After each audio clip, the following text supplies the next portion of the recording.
we have a lunch line downstairs at the bank, and people open their wallet and they pay for their lunch. And I always see so many people that happen to have their Social Security card in their wallet. I never recommend carrying your Social Security card around with you unless you're going to a place that you have to show it to them. Example, opening a bank account, going to the BMV or those places. If someone gets that number, the likelihood of them stealing your entire identity just went up a lot.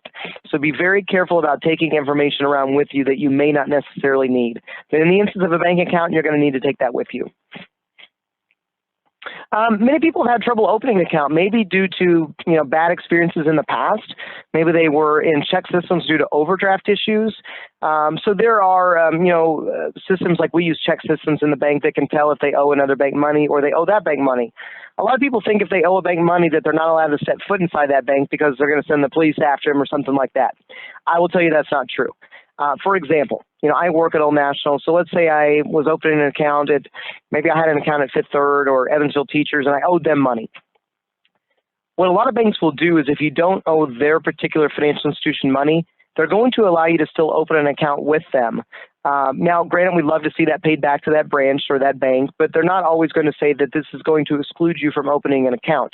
Now, if I owe Old National money and I come into Old National to open an account, yeah, they're probably going to want to get that balance paid back if it's, if it's been pretty recent, but they're also going to work with you. This is where the relationship comes into play. The more we know about you, the more we can help you. Maybe it was an issue that really wasn't even your fault, and we can work out a deal to cut those fees down tremendously or maybe entirely. And if we've had a lot of issues, there's also the opportunity of opening up a second chance account.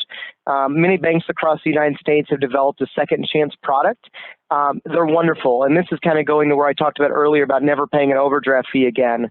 The FDIC and I think it's, there's a couple organizations. Anyways, the FDIC partnered with some national organizations and banks across the country to develop a second chance account. And the way those work is if individuals have had trouble in the past and maybe they just don't like writing checks because they got them in trouble, but they're looking for an account where they're just not going to have to worry every day to day, that second chance account is perfect for them. Some benefits of those accounts, I'll kind of go through some of the highlights. There are no minimum balances in these accounts. There's usually $10 or less to open the account.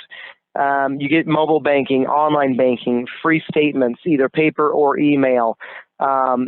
The big piece of it, there's zero overdraft fees on these accounts. The fees to operate them monthly, I think they have to be less than $5 a month, which is typically less than getting one check cashed at an alternative, financial institution. So for that minimal cost, they're going to give you, and a lot of them give you 5 free money orders too. I know that's, I think, what route we chose here.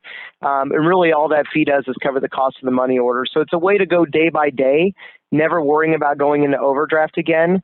I don't see this particularly as a long-term account, but it's a great way to get into the bank, or if you've had trouble with the bank in the past, kind of get reintegrated with a financial institution so you don't have to worry day to day, is this account going in the negative and so forth. All right, we're going to talk a little bit about banking essentials and management. So we're going to break down the purposes of both the bank account, checking and savings. And I know this sounds simple of, what's a checking account for and what's a savings account for, but it's pretty essential that I think that we cover it. A checking account should only be used for the following: day-to-day spending, depositing your paychecks, paying your bills, and if you're going to transfer money to the other accounts, and that's it. Too many people I see just have a checking account, and that's it. And if I only have a checking account, what am I limiting myself or my family from being able to do going forward? So I'll ask that question and see what you've got. If I only have a checking account, what are some of the limitations that I might not be able to take advantage of down the road?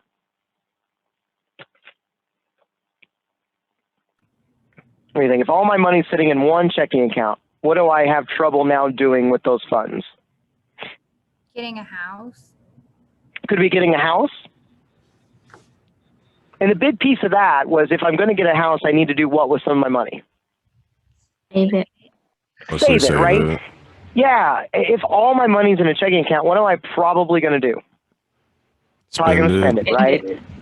Exactly. You know, if I've got $20 in my wallet, guess how much I'm probably going to spend? $20. So when I have direct access to those funds, I'm probably more likely to spend that. So the savings account feature, in my opinion, I think everyone needs to have a checking account and a savings account. Can you have multiple savings accounts? Absolutely. I can tell you I've got 5 of them. And you might think, Ben, you're crazy for having 5 savings accounts. But I will tell you, you don't need a lot of money to go into those savings accounts to add up over time, and we'll talk about that. Some benefits of those savings accounts are they pay you interest, establishing an emergency fund, short-term and long-term savings. The one I want to focus on, the interest is not much right now. It will get there down the road when the economy continues to improve. So emergency fund. The biggest reason to have a savings account is an emergency fund. So I ask you, let's unmute for a second, and I want you to tell me some types of emergencies that could come up. It might be beneficial to have some cash on hand. Car trouble? Car trouble. How many of you have had any trouble with a car before? Right? Last week. Okay. Yep, absolutely. Me as well. What's another emergency? Every day. What was that? Any other emergencies besides car? Pandemic. A pandemic. There you go. I mean, literally, this is what we're looking at. This is an emergency. Now, what is everyone waiting on for the government to send out here, and they're hoping to get approved? The next round of stimulus, right? I saw Hannah say that. You know, and it was interesting. Excuse me. I wrote a blog about this. Is when the pandemic started and stimulus talks were coming about, the reason they do a stimulus, for those who don't know, is to stimulate the economy, right? They're sending you money, and most people will do what with that money once it's received? Spend it, right? That's how the economy gets going. I recommend saving it if all possible, or getting caught up on bills and things like that. And that's what the intended purpose is. But, you know, when they talked on a national perspective of saying, you know, people can't pay their mortgage, they can't pay their rent, they can't make their car payments, the utility payments, this is that emergency fund, right? This is why we save money. And frankly, I think our government needs an emergency fund, you know, because what are we doing? And I'm not going to get political in any of these discussions. But, you know, I always worry about, are we ever going to be able to pay down our debt, right? Because if we don't have an emergency fund set up, this could be for a business, could be for a government, could be for an individual household. And if we don't have money set in a bank account, how are we going to pay for things when these emergencies happen? How are most people getting by during a pandemic when they may not have some cash in the bank?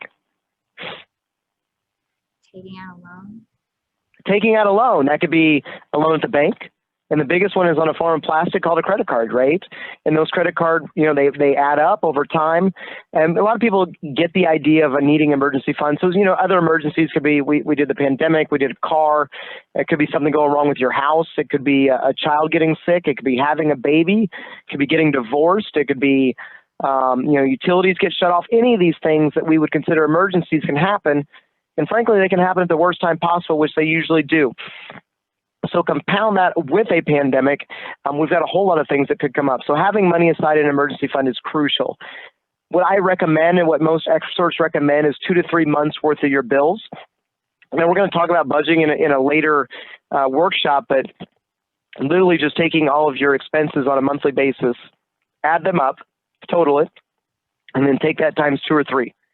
Ultimately, you would love to get to 6 months where you've got enough reserves in an emergency fund to cover 6 months worth of bills in case something happened. Another emergency could be a job loss, right? My role at the bank is unique. I head up financial education. Not a lot of banks have that. So for some reason, if I were to lose my job, it might take me a little bit longer to find a comparable job. And if it's going to take me 4 months, I still have to pay those bills that I've got set aside for my, you know, my mortgage and my car and utilities and groceries and so forth. So while that may seem like a long-term goal, which it is, we make a short-term goal to try to get 1 month worth of bills, and then maybe a 2 months, and then a 3 months. And then once you start seeing that add up, it's amazing how much better you feel. So let me ask you, how many of you would feel great to see a couple months worth of all your bills added up in your savings account and just to sit on in case something happens? How good would you feel? I see some smiles. Yeah, I mean, you do. You feel good knowing that you have a reserve. But people think, well, yeah, then I get that, but how am I going to get there? So I will tell you right now is February the 17th. A lot of people right now are doing what or filing what after they receive something from their current employer. Taxes and refunds. Taxes, right? And the average refund that we typically see here in Evansville is around $2,000 to $4,000. And when I do a lot of these taxes through the VITA program, and if you haven't heard of VITA, by the way, it's Volunteer Income Tax Assistance, free tax preparation, no charge. You get your money direct deposit, usually in 5 to 7 days. It's wonderful. But when I'm filing taxes and I ask them, what do you want to do with this money that you're getting? They usually tell me that it's already been what? It's already been spent. And I ask what on, and typically it's not more of the needs, but a lot of times it's wants. Or they might try to justify that it's a need when it's a want, like a brand new TV or new furniture, and all those things maybe we would love to have those, but we really need to focus on want versus need. So maybe what I recommend is take a portion of it, a large portion if possible, and just stick that in an emergency fund. And then that way, if you need to get to it, you're going to think twice about it if it's in a savings account versus a checking account. And I'll give you an instance. On my online banking, I told you I have 5 savings accounts, and I'll tell you what they are. Emergency fund, retirement, kids' college, vacation. I'm sorry, hang on. I have one of those set up differently. I have emergency funds, vacation, kids' college, did I say vacation? Okay, daughter's wedding is one of those. So those, and in my online banking, I actually label them. So the reason for that is rather than see 158923 as a number, when I see daughter's wedding fund, I'm not likely to do what with that money. Yeah, right, Hannah. I think I saw what you were wording. I'm not going to spend it, right? I mean, how bad would I feel of withdrawing my daughter's wedding funds or my kids' college funds to go buy a new TV, right? I'm going to feel guilty.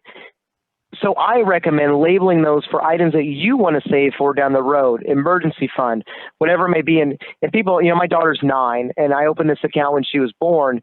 And people think, well, why are you saving money for your daughter's wedding when she's only 9 years old now? Well, I know that when she turns, when she decides to get married at 35, that's a little inside joke there. But when she decides to get married, I don't want to take a loan out for this. And as the father of the bride and the parents of the bride, typically on tradition, the girl's parents will fund the biggest portion of that wedding, which is the reception. And I don't want to borrow money on that. So a little bit of money each week adds up to a lot more money down the road. So that can work for that long-term savings. So I want you to think about and identify what is beneficial for you to save, but make emergency funds number one. Because I can just tell you, $20 a week will give you $1,000 a year. And just saying that $40 a week gives you $2,000 a year. So it's just those little bit of amount of money coming out of your paycheck to go into that account. And I'll show you the flow of how to do that. Will add up to money down the road. All right, so let's talk about checking real quick. This is where your transactions mostly take place. I don't even know why they call it a checking account, to be honest. I think it should be called a transaction account. It's just your ins and outs, where your paychecks cash, where your bills are paid, and where you're going to transfer money. The savings account, like we've talked about, your emergency fund, short-term, long-term savings, typically pay daily interest based on your balance, so you're earning a little bit of money as well. Now, I want to focus on this.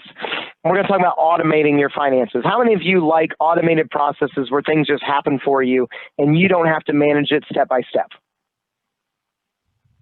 I know I do. I mean, think about situations outside of money, right? Are there things that you do in your household that just take place and they just happen? And you're like, you know what? I don't have to worry about that. It's great. I want you to think about making your bank account the exact same way. So we're going to follow this diagram, which is my personal preference. You get paid by direct deposit, so you wake up and your money's in your bank. It goes into your checking account. And then you automatically pay your bills out of that account as well. If I was to pull up a calendar and I name certain bills, you can probably tell me what day they're due on every single month because that payment date does not change. The mortgage is the same time every month. The cell phone bill is the same time. The cable or the Wi-Fi is the same time.